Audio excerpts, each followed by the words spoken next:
Welcome to the Welcome Growing to the Bit. Joe Rogan Music You're awesome. Education You're awesome. Podcast. Dude. Oh my gosh. Welcome to the Growing Band Director Podcast. We're here live at Maine All State, and I have a friend with me. I literally roped him into sitting down at this table because we started talking shop.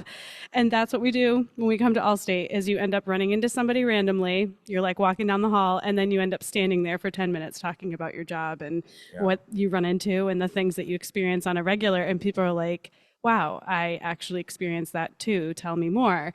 So Jean, just tell us about your position at Waynfleet right now. This is a school, it's a private school right outside Portland, which is in an urban part of Maine right near the coast. So tell us about what you do there. So at Waynfleet, I teach the band instrumental ensembles. So I have a middle school 6th grade band, which is my beginner band. And I have a 7/8 band, which is slightly less beginner. And then I have an upper school, right now it's called instrumental ensemble. So it includes all of our strings and our winds. And we have a string teacher, and sometimes we mix them and sometimes we separate them. And I teach 6th grade general music and 7th grade general music, and a little bit of an exploratory thing with the 4th and 5th graders. And I teach high school music theory and digital music production. And we have a little band with the lower school we call the Pachanga Band. So it's a lot of different things. It's a which lot. is the fun part of the job, but it's also the hard part of the job. It literally takes a person who's going to be able to be flexible enough to do all of what you just said. It blows my mind. I teach middle school band. That is my lane. That's what I do. I've never had to do all the things that you are doing right now. And you've been in this position way less amount of years than I've been in mine, but I still can't fathom being in your shoes and doing all that. It's wild. Most of the job is just cleaning up the band room. Oh. If the band room is accessible for music to be made in it, Okay. I'm doing my job. Okay. But yeah. So right before I hit record, you were telling me about the 4th and 5th grade experience and what that's like in your school, and also pretty not traditional, but I'm sure you get pretty creative with this. So tell us what you do with the 4th and 5th graders. So in Waynfleet, he starts beginners in grade 6. So this is what happens before. So tell us about that, what it looks like. So in 4th and 5th grade, the whole 4th and 5th grade comes together once a week for 4/5 chorus. Which my colleague Eddie teaches along with my other colleague Mary Jane. And for a quarter of the year, a home station gets pulled out, and there's 4 home stations, and then that home station then gets again split in 2. And so I will have a half of a home station for 4 weeks, once a week, and they'll just get the experience of playing. I have 4 kids on trumpets and 4 kids on clarinets, and really the goal for them is just to put an instrument in their hands, have that experience. It's like a really fun time. Yeah. We talk about making sure that when we make silly noises that we're laughing with each other and not at each other. And there's sort of that element of social emotional learning where kids can check in to see, is this frustrating for my friend, or are we having a fun time with this? Which is one of the challenges of that experience, because really in the first class, I'm just teaching the students how to breathe, how to sit up, how to hold it, and then we make our first noise. And it's really interesting, the different camps that students fall into. Some trumpet players, or beginning trumpet players will pop out like, or really like an E above the C, and you're like, oh my goodness. Yeah. And then some will play really low, and so sometimes I bring the trombone in. I say, you know what, maybe your lips just naturally want to vibrate in a range of the trombone. And some students really love making, a noise that they know is not, a traditionally good sounding noise. Yeah. And some students get really shy and anxious about it. So it's a lot about managing that on the fly, and encouraging students to make some silly sounds. Yeah. And we do usually I'll get like a backing track playing, and we'll do some repeat after me's, and we'll do, like, I like to throw some improvisation in there right off the bat. Yeah. We don't use any written music, because I think beginner instrumentalists should feel confident playing their instrument before having to think about Yeah, notation. I've talked about this before in our beginning band podcast, that it's so much for a beginner to have to think about everything that they're required to do. And then you throw a method book in front of them. Like it's so much. And so we do rote teaching because that's how kids acquire language from the very beginning. So I'm a proponent of that. I know some people use rote teaching for a really long time before they get music in front of them. And I think it's what works best for the students, and you're giving them a chance to eliminate one thing from their brain for a little while they have all this other stuff that their brain is doing physically with the instrument. So you do 2 different instruments. Is there like any rhyme or reason to picking clarinet and trumpet? Being in the same key must be nice because you're obviously you're talking the same language with them. But is there any other reason why you picked those 2 instruments to start? Yeah, it's the same key, and that helps. And in chorus, they use a lot of solfege. So Yeah. honestly, I start usually, and we start on a G, and we go so, fa, mi, re, do, downwards. Yeah. And then I also, with my beginners, also usually start out with numbers as well, and ascribing them to the solfege. Just because when you start to throw the note names, and then you say, oh, and B flat, but also for you it's a G, and also for you it's a C. Yeah. Yeah. And I just actually ran into this the other day where a kid was like, no, you have to tell me why that is. And so we just had to take like the concerts next week, but all right, let's sit down. Let's do it. Let's make it happen. Yeah. Interesting. So yeah, those 2, honestly, just because those were the instruments we had. Yeah. And I think trumpet's a good initial starting point for brass instruction, just size-wise. Like I wouldn't put any old 4th grader on a trombone. Yeah. Clarinet can be a struggle with the small fingers, as you know. For sure. But usually we can make that happen. And for the most part, I keep the experience in the G, F, and E range. And towards the end, we'll throw down to the D and the C. And this is such a short amount of time. I mean, how many weeks is it that you have them? It's 4 weeks. Yeah, I mean, that's crazy. 40 minutes. And really, it's just exposure. It's exposure. They get I think the experience of actually like holding an instrument and making sound come out of it is so magical. Yeah. And it gives them that idea of what they can do in 6th grade. And I mean, that's my favorite part of music anyway, is just trying new instruments. I love that. So I love that's that. what I like to share with kids. So tell me what you're excited to go see at the conference over the next couple of days, or maybe one that you already saw. Pick one and tell us about it. Let's see. Well, I'm excited about string instrument repair because I'm trying to learn the guitar and the mandolin, and I'm always breaking strings anyway. Yeah, and so your position, though it's band, the string teacher's part-time. Yes. So you're in the band room dealing with string repair issues. I'm sure people can relate to this. And the other thing is, like, we don't have a modern band really. Right. We have an activity where some kids are doing a cover band, but I have some old guitars that I put out, and I have a sound system and a microphone, and like kids will come in and like I want to make that room inviting to make loud noise in, because I think that's like super formative. And so, yeah, I've fixed probably 5 or 6 guitar strings this year, and I'm always That's like, more am than I winding fixed this year. right or not? So, I just want some knowledge in that regard. That's good. Yeah. It's so good. You're like so all around, all over the place. That's why I wanted you to sit and chat with us. So thanks for stopping by. Yeah. Oh, Love wait, it. can we talk about What? a sticky subject? Oh, maybe. I don't Let's know. Do see. you have anything? Some hard-hitting issues? If you have something you want to bring up, go for it. Let's see what happens. I don't want to get in trouble. Fine. Okay. Hanging here with Jacob Lamontagne, like champagne, from Mount Desert Island High School. How you doing? I'm good. How are you? Good. Beautiful. Yeah, we're here at MMEA.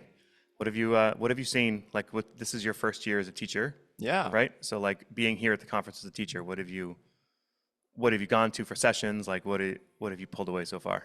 I honestly wasn't sure what to pick. There were so many good options. I did one with Ben Potvin on the band trial kits. So kind of exploring like the plastic and silicone, mouthpiece and flute head joint kind of stuff. And that was really interesting. And we're actually having a department meeting right after this. So I'll be kind of, plugging that in. Is that like for pre-band? Yeah. So it's like he actually uses it with general music. Yeah. which is really cool. He said like 60% of his kids join band out of his general music population. So We bought a clarinet for our daughter once. There's like a clarinet. I don't know if you've seen the clarinet one. the Nouveau. Nouveau, yeah. Yeah. That's cool. I haven't tried them out, but Yeah. I've I mean, heard they're not authentic. It's not like a real clarinet or anything, but it's Have you seen the new buffet ones? No. That are like, I think they're like actual wood, Wow. but they're just like, it's basically like a recorder, but it's wooden. cool. I don't know how I feel about some of those, but it's a Well, cool you know what you'll do alternative. as a teacher, like you see something you think's a good idea, like I wouldn't second guess it. Like go after it. Right. Do it. You might do it and go like, oh, this is awful. I don't want to do this. Right? Can't knock it till you try it, though. Right. And then, but if somebody else loves it and it works for somebody else, but you don't think it's going to work for you, don't use it. There isn't one answer for anybody. right? Exactly. So, what else have you Yeah. gone to? I just did a bebop by the numbers this morning. A couple guys from Washington did that one. It was really interesting because I'm definitely not a jazz-oriented kind of person. I'm a classical clarinetist, so that's totally out of my realm. But I took over the MDI jazz band in combo this year, so that's definitely stretched my legs in a good way. But I still got a lot to learn, which is kind of the whole point of being in this position. No, is we all right.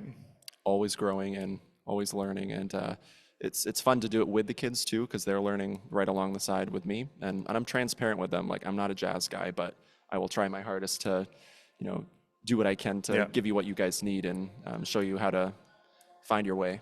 The amount of teachers who are listening to this who can relate to that. Oh, It's yeah. like we're all in a position of something we don't know how to do it, right? Absolutely. Just finding other people in your life that you know or can connect to that can give you that information. Absolutely. And I know? think the networking for me has been so crucial. And I started doing that in high school. And that, honestly, I wouldn't be where I am today. I wouldn't know all the people at this conference. Every time I turn left and right, I see, hey, so-and-so. Or it just feels, I was telling Andy Forrester, it feels like a family reunion. And even as a new teacher, like I feel like I'm already part of it. So Yeah, it's really and cool. I think where teachers get into an issue is where because we can get isolated, right? We're in our program and that's where we are, and we think we have to know everything. And then they kind of get prideful about having to know everything, so they don't ask questions. Yep. They don't seek out help. Yep. And then all of a sudden, the only people who suffer are their own students, right? So that transparency is really big.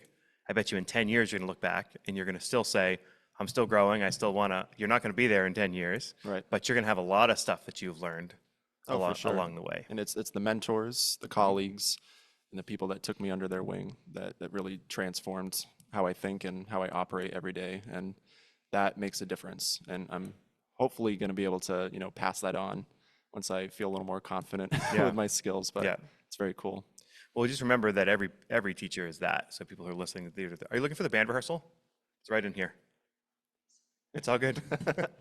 That everybody kind of lives that every day, So like, I have to remind myself too that like the amount of people in here who like might not be music teachers, but like you're mentoring them all the time. I just love that. Yeah. It's, So- it's, I was telling Andy too, like what other, area of teaching do people do this kind of a thing? Like such a huge event and impacts so many students and teachers at the same time. That is unbelievably, remarkable to have. I mean, and especially in this state too, where it's so geographically, separated, and we have different, a lot of teachers are covering K-12 everything, but for my example, like I'm covering 9-12 instrumental music with another teacher, so I have a very different perspective. So it's very cool to have one event that we can all share common things with each other. So the MDI program has had a lot of success over many variations throughout a long time ago. Yes. So what's it like to come into a program that has that history as a first-year teacher? Scary. Yeah.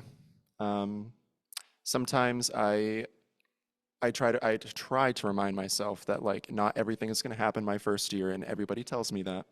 However, with high expectations and that constant drive, it's hard to keep that in mind sometimes. And especially because I still talk to Michael Remy and we have a good relationship. I text him here and there and ask for advice, and he's always willing to help. And I think that makes a huge difference to me, knowing that he supports our positions there, and that I think makes the kids buy in a little bit more too, that he supports where the program's going. So yeah, it's almost harder to take over a program that, they had a director that the students adored and just loved him. The community loved him. So it is tricky to take over a program and, hold that bar just as high, especially as a new teacher too. So it's motivating, but it is challenging for sure. Yeah, it's a process Yep. for sure. I was always told that it's not going to be your program for 3 to 4 years. Yep. And I'm figuring that out as Yeah. every single day. I imagine myself, saying it's not going to be perfect. Don't beat yourself up if it's not going to be this way this year, and that's okay. But that doesn't mean I should back off any less, Right. To make it Right. what it needs to be. And there's little things that you'll do this year that are important to you. You're like, no, we're going to do this different. Right. And every year you're going to do more of those things, but you'll find the stuff you have to do this year, you don't have to deal with in 3 years. Right. Because that's going to be part of what we call the culture. Right. People are just going to know this is what we do. And then all of a sudden you don't have to do anything with that. It's just been established. People don't realize you established it, but it's just part of what the band program does when you're there. It's the new normal. Yeah. Right. Yeah. And then you'll always find more things to get to and to grow it. I remember Tony DiBartolomeo, who is Timberlane Regional High School Director of Music, K to 12. Great teacher for many years, just retired in the last few years. I sat with him a long time ago. I would think I was a third-year teacher, and he had been teaching like 30 years. And I was, similar thing, I was like, man, that you have all this stuff happening with your program. He's like, Kyle, it took me 22 years. I've been in the school 22 years. And I just figured out this. Right. Right. So he was a genius because they were redoing the schools. So he got, I don't know how he did this, but they have the high school and the junior high on the same campus, Oh. right? So they're like scheduled, they're in the same physical area, right? And in the middle is the Performing Arts Center. And it's all connected. So the music department was 5 or 6 to 12, all in one building. So like he then had all of his teachers, high school and middle school, in the same rooms. That's awesome. And I mean that the opportunities are just endless Right. at that point. So you can then have, oh, this person is a great trumpet player. They can do all of the brass stuff from 6 to 12. And then this person, so it just allowed them so much more flexibility. Right. Exactly. And to this day you go there and that's how that physical space is set up, and that just took his vision.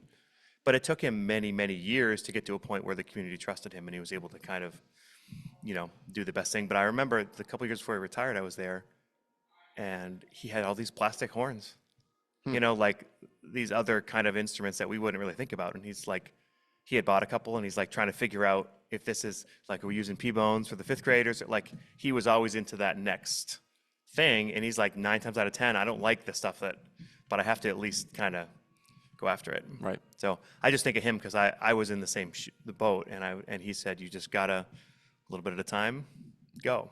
Yep. So. And it's for people that are, goal oriented and driven. You can easily beat yourself up over, tiny little things if it doesn't happen the first time the right way. And I'm learning that as I go. Like it's okay if things don't happen the first time perfectly, and it's. And so you're a clarinet player, right? So if you're playing the clarinet and you're in college, and you go, "Wow, I suck. Like, I want to get a lot better." You just have to go in a practice room for months and just shed, and all of a sudden you're going to start seeing results. Right. But like you're a band director and you're thinking in your head, wow, we're not where I want to be. It's not just on you. Like your goal is now to get other humans to do that and make them think it's their idea and not your idea. And there's no one answer to that either. Right. There could be multiple different paths that I can take to get to the same direction. Yep. And nobody knows which one's the best one until you just try it. What's it like trying to program, because everybody has a different level of understanding of pieces, right? Obviously, the younger you are as a teacher, the less repertoire you know because you haven't lived there. Like you probably remember some stuff you did in high school and you might remember what you did in college, but I remember conducting like the Stravinsky Concerto for Piano and Winds, which is like a grade 42. I mean, it's like the hardest, I couldn't even follow the first page right now. And then I go to my first marching band camp as a new teacher. Like they can't even play the B-flat scale with a decent sound. It was like really bad. So it's like, okay, well, I'm not programming Posey here. So, Yep. so how's the programming thing on your end Like, you have a decent idea about some pieces that have worked for you this year, and some that, like, did you have some that maybe you thought you were going to do and didn't do, or how has that all gone? I'll be honest with you, I think I under-programmed a little bit, knowing that my main goal was to make quality music, not um, not necessarily the difficulty. That wasn't my main focus. So I think I did myself a little bit of a favor, but at the end of the day, I think because we kind of nailed all the notes and rhythms, articulations, dynamics, blah, blah, blah, blah, blah, all of those things. Now what's the next step? You know, creating music beyond the notes and the rhythms. We're diving into that very deeply. I wish I would have added more repertoire of the same level, maybe, and maybe rotated through them a little bit and had more student choice. I did one piece I did last winter. I did have the kids pick which one they wanted to do, kind of like a programmatic kind of a thing. And they really wanted to do Polar Express. I'm like, okay. Which arrangement? I think I did the Mike Story version, I think. And they really liked it. And as funny as it is, they still, as like I'm getting up to the podium warming up, I still hear some of the sections trying to practice the parts. Exactly. And I'm like, guys, enough of the Polar Express, man. It's like March, April, May now. And they just can't get enough of it. And that to me is like, it's frustrating a little bit, but it's like, oh, they really love what The they're doing. underprogramming is really awesome. The trick with that is that you have, especially some older students who, you know, they're like, we're this good. And maybe they are. So like, when people deal with that, like, don't take it out on those kids, because like it's from their viewpoint, they're right. So like, that's what's in my eyes hard about the first couple of years, is managing that kids' expectations versus your expectations, and trying to find a way to work it all. And then eventually they don't have expectations beyond yours, because like your program is what they know. Right. And then we have a small group of seniors that are well advanced, and they have, you know, voice sometimes that like, oh, this is kind of easy, but then that's a perfect door for me to open with them as a conversation of, okay, beyond the notes and rhythms, what other things can you focus on? Right. And they're like, huh, well, I guess I never thought about like, how is my embouchure? How is my posture? How is my blend? How is my intonation? You know, it opens the door for more musical elements to think about. Yeah, another thing you can do too, like, because you're right, sometimes you can just level with them and be like, look, the band is at a point where we can't really give you all the notes that because you see they want to be pushed too. You know, can we start a trio? You know, right? So then you get some chamber music happening, or jazz band is where those kids definitely got their fix. Yeah. I programmed a little bit higher level for the jazz group, because a lot of those kids actually weren't able to sign up for band. So probably about 80% of my jazz ensemble were not band kids. So and those were, you know, high flyers, AP, you know, kids and stuff like that too. So I had a little bit of a struggle kind of navigating through that, but I really warmed up to it very quickly. And I'm so excited for next year to kind of, now that my feet are wet and now that the kids kind of know how I teach and what our ability levels are. The incoming class is fairly small, but there's some really talented kids that I've worked with already that I'm just pumped to try it again next year. So, I mean, this summer it's going to be busy, kind of front loading a lot of it now that I know what I'm up against. This summer I was like, I don't know what to do. I don't know what I'm going to expect when I get there. And it's I have a clear vision now. And you mentioned you get to co-teach. Who's your co-teacher? Matthew Mayo, who was my college roommate for 3 years, actually. And we jumped into the role together. This is the first time they've hired 2 instrumental teachers. So we're kind of breaking ground and starting something new, which is exciting. I love it. So what's great about co-teaching? We're growing with each other, which is really impactful. And I think in music school too, we, you know, kind of leaned on each other for advice and picking each other's brains all the time. And that just continued and is blown it so much because, I mean, every day I get to work with them. We start our morning like an hour meeting before we start school. So we have a lot of time to, you know, talk about what we want to do for that day, for that week, you know, set goals and stuff like that. So, and it's amazing to have somebody else to back me up. You know, if there's something I feel really passionate about, you know, in a rehearsal or musically, and the kids really aren't buying into it and they don't understand it, he can help me explain it in a different way, or he can point out certain behaviors or techniques that I'm not catching. So it's been amazing to have a second person. So you guys in the same room teaching the same classes all the time? No, for band and orchestra only. And then for our electives, we teach on our own. So are there times where one of you will take a section out, or you'll split up the band, or are you always together? You'll do that? Sometimes we do. We have a very, very limited schedule, so we have a little less than 30 minutes, but we have it every day. Yep. So our time is very limited, but we do have like a 40-minute period, kind of like a school-wide study hall that we do pull sectionals and stuff. And we do private lessons as well throughout the day.